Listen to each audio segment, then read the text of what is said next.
race fans, welcome back to my little show about motorsports and stuff I like to call In the Pits with me, StockCar Scott, here on the YouTube during racing season when I feel like it. Well, let's see if I can get in an end of the month wrap up before June gets here.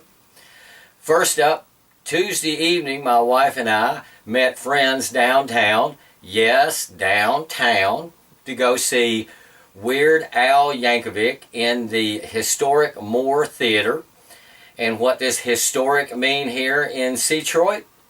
It means it hasn't been knocked down yet, for something made of glass and steel that blocks the sunlight from the sidewalks.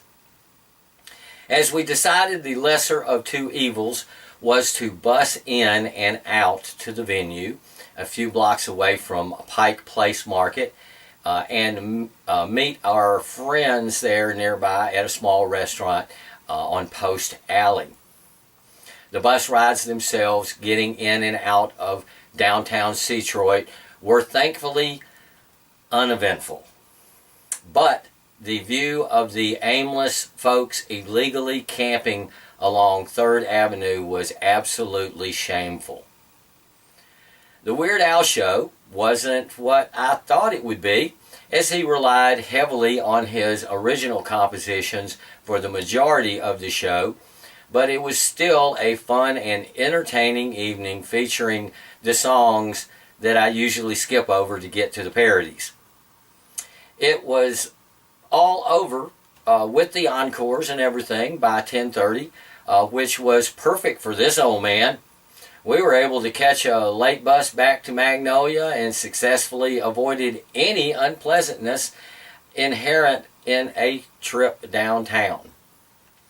In local racing, because that's what this show's kind of about, you know, the past 2 weekends I have been spent watching super late models and other racing at South Sound Speedway and Evergreen Speedway. You race fans probably have already watched the races on this YouTube channel, as the videos from those tracks have already garnered well over 500 views. Thank you for all those views, fans. I really appreciate them. So, at South Sound Speedway 2 weeks ago, they had 100 laps of super late model racing along with hobby stocks, legend cars, and tuner cars. Reed Brannon won his heat and the tuner car main in what last year were called bumblebees, just so you don't get confused. In the Lexar Home Legends, Bob Bishop won the Trophy Dash, and I mention that because his new crew chief is an old racing friend of mine, Kevin Conway, and it was good to see him there at the track again. The 25-lap main for the Lexar Home Legends was taken by Robert Clark, who I met after the evening of racing, and he seems like a good guy. He's really focused, but he seems like a good guy. I saw him briefly this past weekend, also at Evergreen Speedway, because the Columbia River Legend cars were there both days for the long weekend of racing. But back to South Sound Speedway, weekend before last with hobby stocks, where Brandon Fisher won his heat race and the 30-lap main. Zach Florick won his heat race, then ran into trouble early in the main, and though he came back to finish third, the number 31 will be needing a bunch of work by his body man, who I think lives in a van down by the river. Last for the evening was at South Sound that Saturday night was the super late models with a less than robust car count, I'll admit, but it was still a spirited race that was won by Riley Watson over Rod Schultz Jr. A lot of the excitement of the 100-lap feature came from Tristan Hyder, who set fast time during qualifying came back from a full 8-car invert and an early spin to finish the race third. Oh, way to go, Tristan.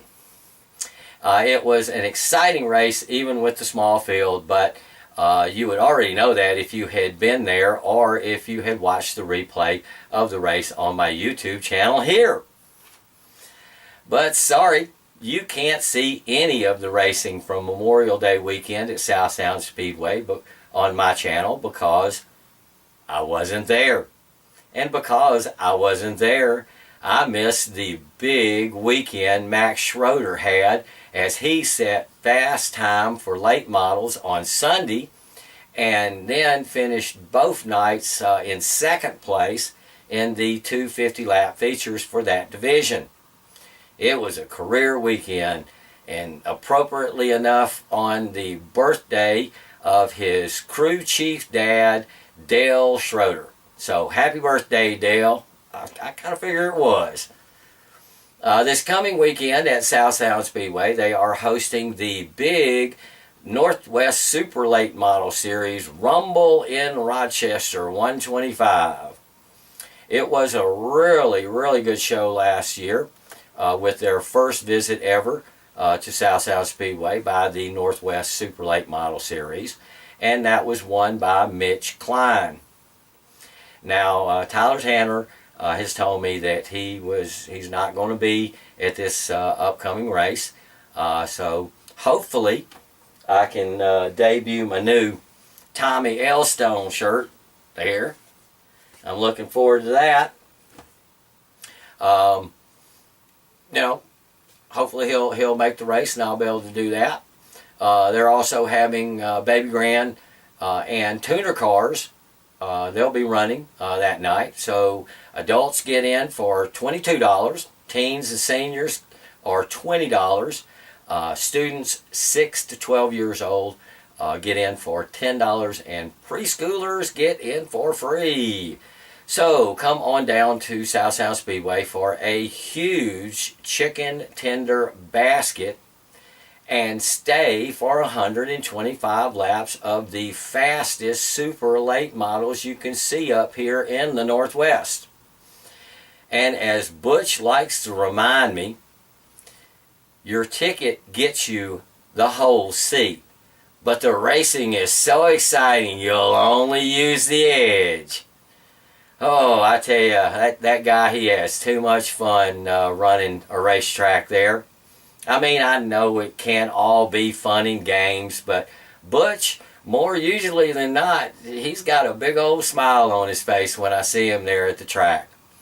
So, folks, head to South Sound Speedway this Saturday. I'm sure it's going to be a lot of fun. Now, this past holiday weekend, I spent Saturday evening at Evergreen Speedway, where I saw street stocks for 30 lap main, won by Steve Potachik.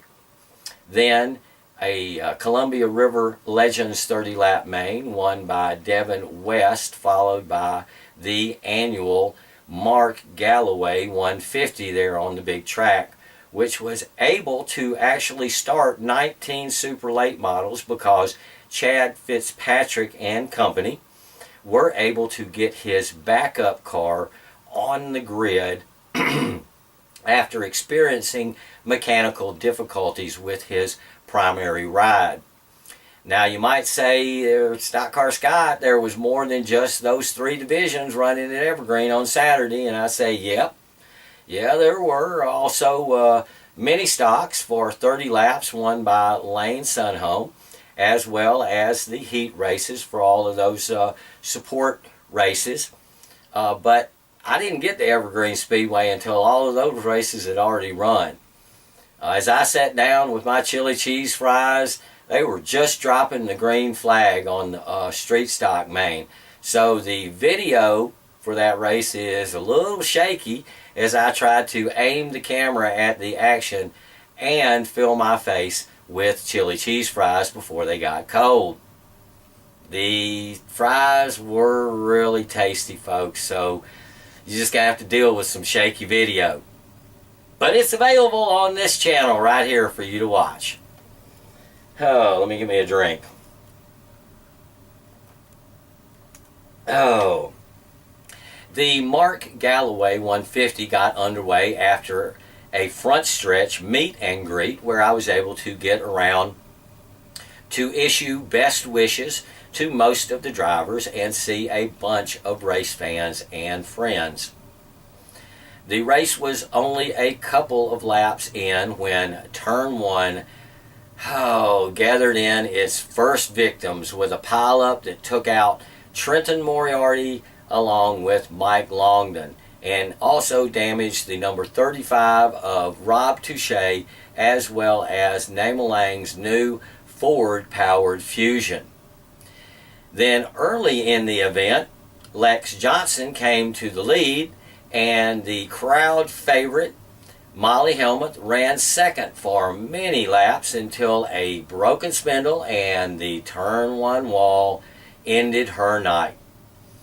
By the 100th lap tire break, only about half the field survived after several other cautions and breaking stuff. You know, all that can happen.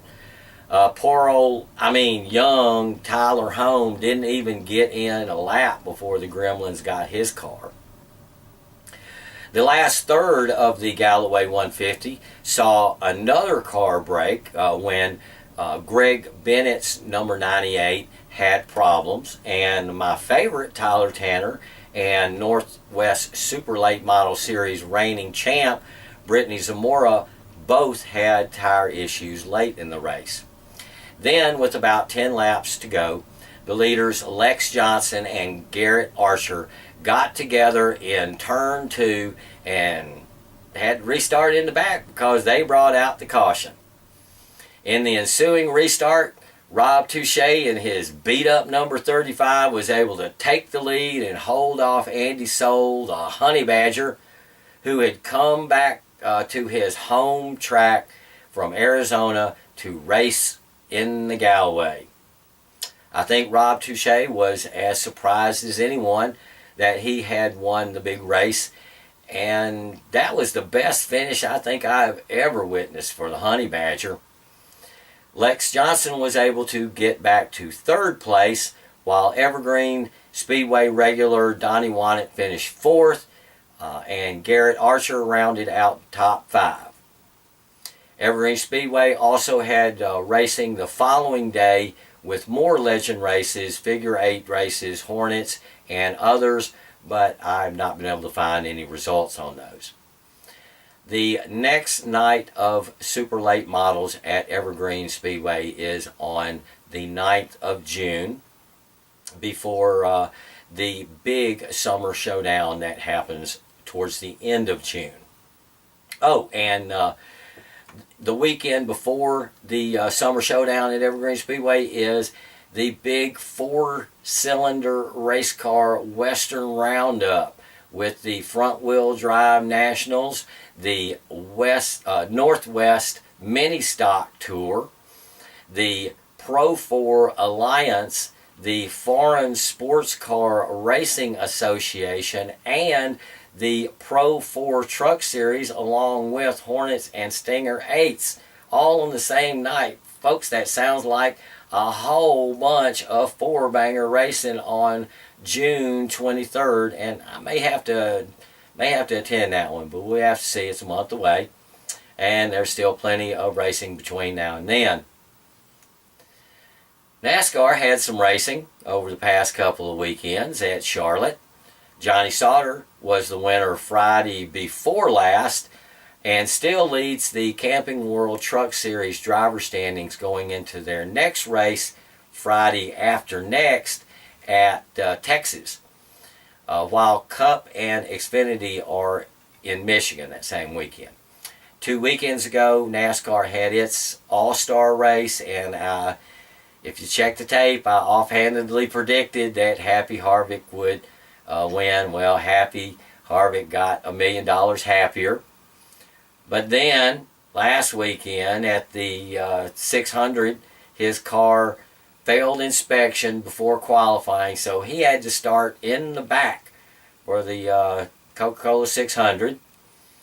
And in the race, Harvick blew a tire early in the race, relegating Happy to his first ever last place finish in his Cup career. The Toad, Kyle Busch, meanwhile, was able to go on to stink up the show pretty badly by winning all 3 stages and the race at the track at which he previously had no Cup wins.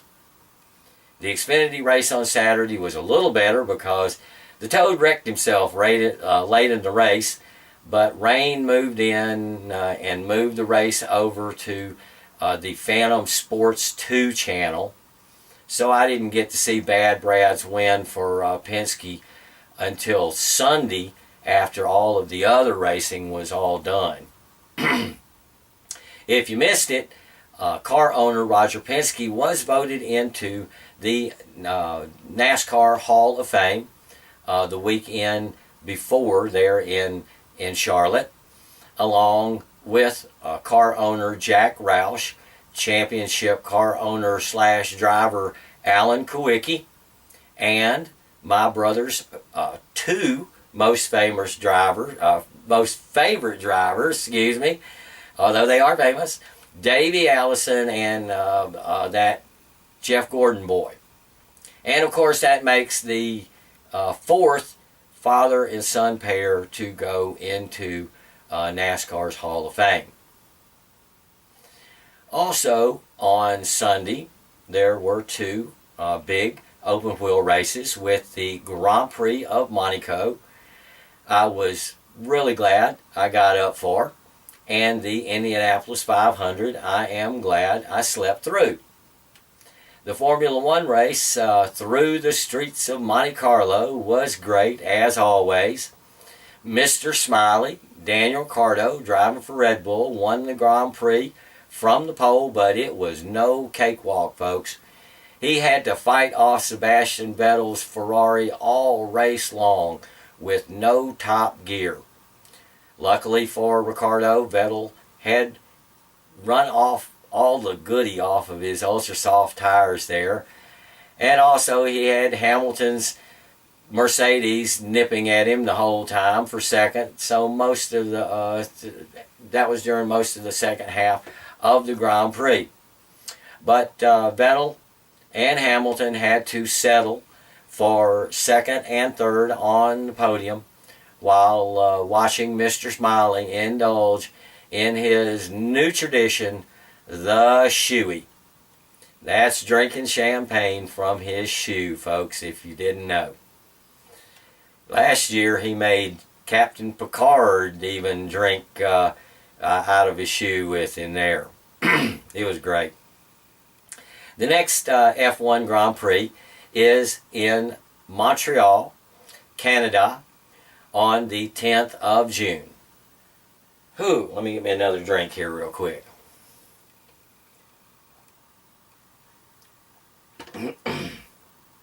Okay, from the highlights that I saw of the Indy 500, Will Power's win for the captain, Roger Penske, was as predictable as Danica Patrick's exit from racing.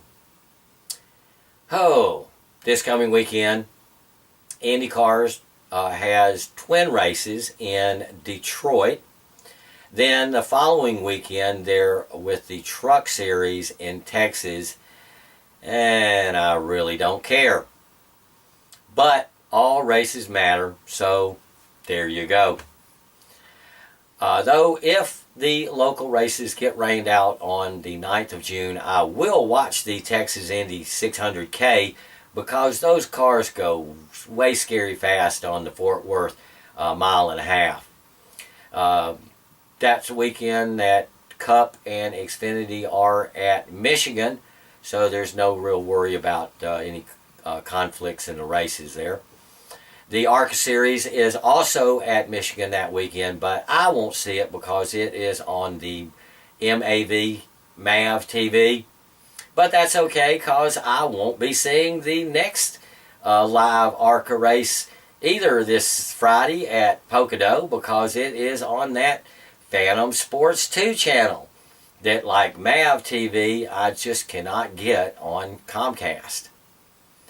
I did get to see the last ARCA race at Charlotte. It was a fun race that included up-and-coming drivers like Michael Self, Todd Gilliland, Chase Purdy, and Natalie Decker, and was won by Joe Gibbs Racing Xfinity regular Brandon Jones of Atlanta, Georgia. As their TV schedules run ARCA there, I will only get a chance to see a couple more ARCA events, so oh well. Oh, okay, I see by the old Dale Jr. Coca-Cola clock on the wall there, yep, it's that old, it's got Coca-Cola on it, that I have wasted enough of everyone's time. But before I forget, I got to meet Terry Bridges of Northwest Race Report when I was at the Mark Galloway 150. He came up to the race and I was able to introduce myself. He seems like a good guy, and he's a race fan, and that means he's okay with me. So be sure to watch his show on Facebook Live on Mondays and Wednesdays about 6:30 or so, live on his page called capital N, capital W for Northwest Race Report, all one word. And put in a good word there for me in the comments, maybe, like, you know, you ought to have that there StockCar Scott fella on Late Model Mondays. I'm sure he'd love to come down from Detroit sometime and ham up your show. You never know what I might say on a show that's actually live. But even if that doesn't happen, y'all know where y'all can always come back here to the in the pits and find me here, StockCar Scott, here on YouTube, you know, when I feel like it. Now please, get out in this wonderful spring weather we have been having and go see some racing. It doesn't matter what type of racing, dirt or asphalt, late model or Hornet, hobby stock, street stock or mini stock, trucks or legends, ovals or even figure eights, because all races matter. If it matters enough for people to build cars to race, it matters enough for them to have their race fans there to cheer them on to victory. And I am happy to say I am a race fan. And thank you to all of those that build and race cars for me to go and watch. Well, thank you. Thank you again, race fans, for watching this latest episode of In the Pits with me, StockCar Scott. I really appreciate that you had nothing better to do for about 23 minutes than watch this old guy prattle on about my favorite pastime. But I figure that just because Roseanne got herself canceled, oh well, I will be back with a new episode before she will. So TTFN.